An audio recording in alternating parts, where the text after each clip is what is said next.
Hey guys, it's Friday. We survived another Friday. It's after 5. The boss lady's gone, but we're still playing. So this morning I went to Walmart and I got myself these adorable, if I do say so, little overalls.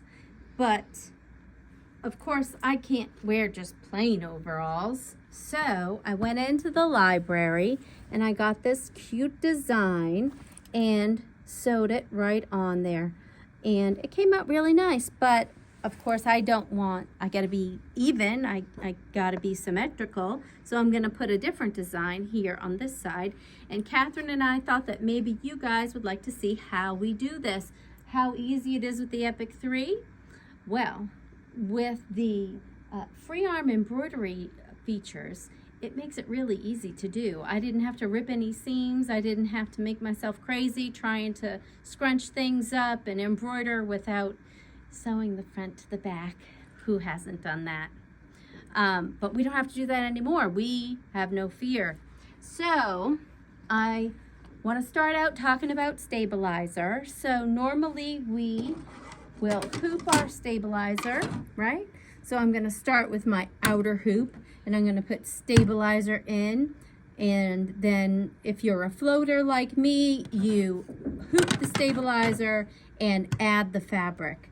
But this time I actually changed things up a bit in order to hoop it without using that little tiny baby hoop that they give for free arm embroidery. It's too small. It's a great idea, but we can do better. We can use bigger hoops. I use my 260 by 200, my 200 by 200, my 260 by 260.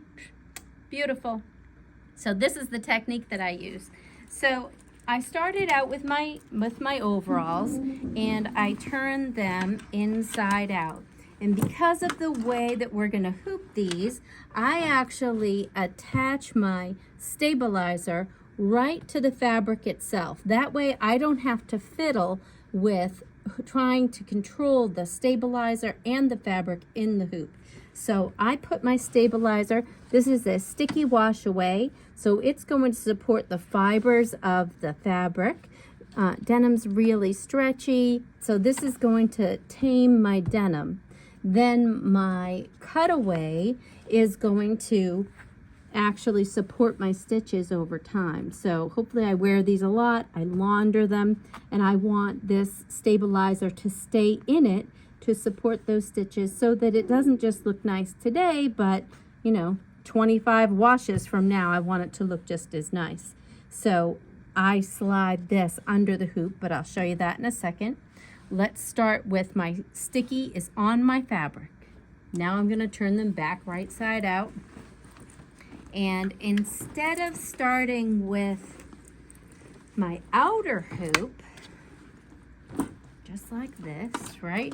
Here's where my design's going to be. I'm going to take my inner hoop and I'm going to put it inside my pants. So just like that. What do you guys keep in your pants? Put it in the comments below. No, don't. I'll get in trouble. So here I've got my inner hoop inside my pants. I kind of lined it up a bit. I figure I want my design to be about there. So I'm lining it up using the marks on the inner hoop. And now I'm going to take my outer hoop, and it's all the way open, and I'm going to slide that over my inner hoop. And not gonna lie, it tends to get a little tight here hooping this denim. It's not for the faint of heart, but it's not that bad. I'm gonna push that down just like that. I'm gonna come over to my little clip. Oops. Nothing ever works on camera. And I'm going to clip that closed. And I can tighten it. Did I miss it? There we go. Tighten it down just like that. Perfect. And because I want my pocket to be functional, I'm going to pull my inner pocket out.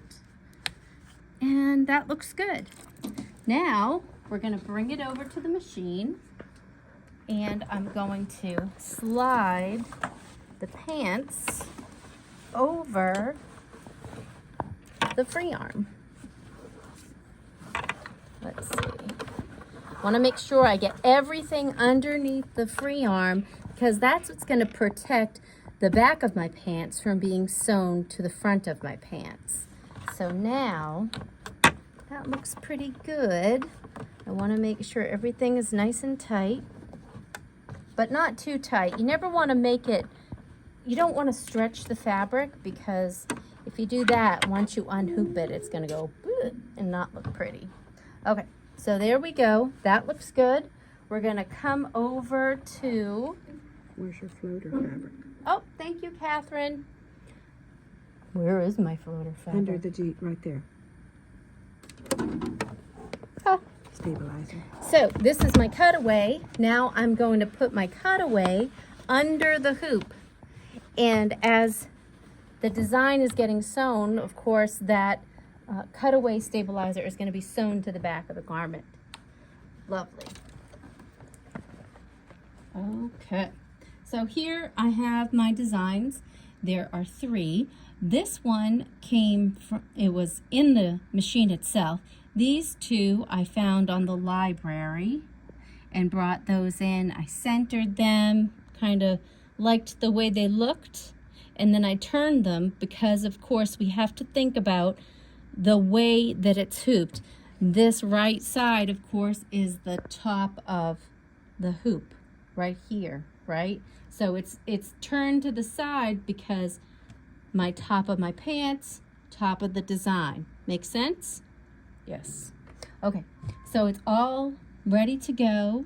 If you guys watched the other video we did on auditioning colors, I already changed the colors, kind of a patriotic theme. Nice summer pants, right?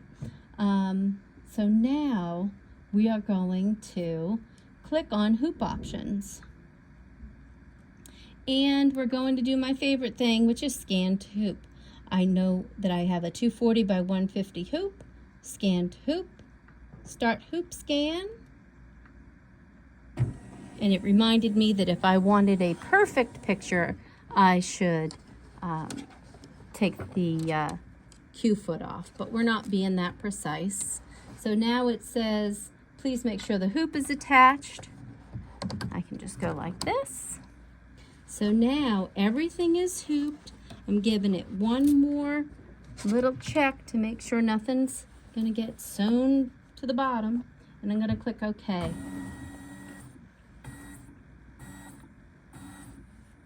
So now the machine is taking pictures of my hooped drawers.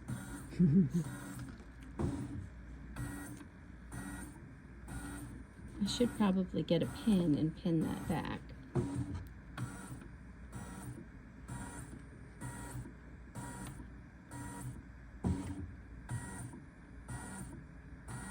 La la la, intro music. If I was a better videographer, we would have better graphics, I guess. Thank goodness for Catherine. All right, so now I'm gonna close the hoop options, and there it is.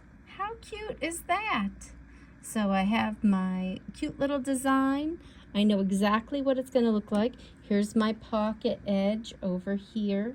I know it's gonna be good. It's lined up nicely with the design on the other side.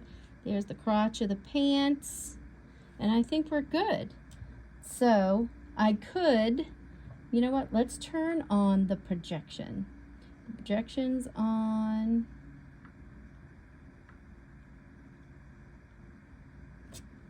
And now I can look here and see where the design is going to stitch out. I have controls over here that say move hoop. So now I'm not making changes to the position of the design itself, but when I hit move hoop, I'm going to see more of my design because it brings the design into that window. The projection, of course, only shows this much. So I have to move where the hoop is into this area so that I can see the design. I can see my little heart. If I move the hoop a little closer to me, I can see my little buttons in my button design. Move it a little further. There's my bobbins. How cool is that? So I can see where it's going to be, real size and color and everything else. And I think that's really neat.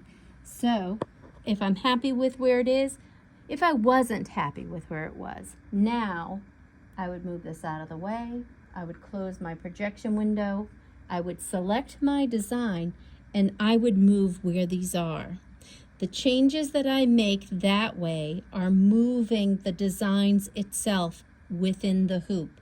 The changes that I make using move hoop, I'm not really making changes. I'm just changing what I can see when the projection is projecting.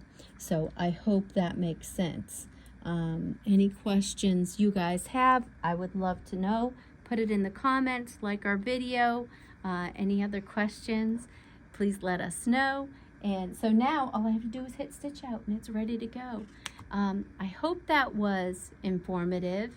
By all means, let us know if you have any questions, and I guess that's all I have to say about that. Keep stitching.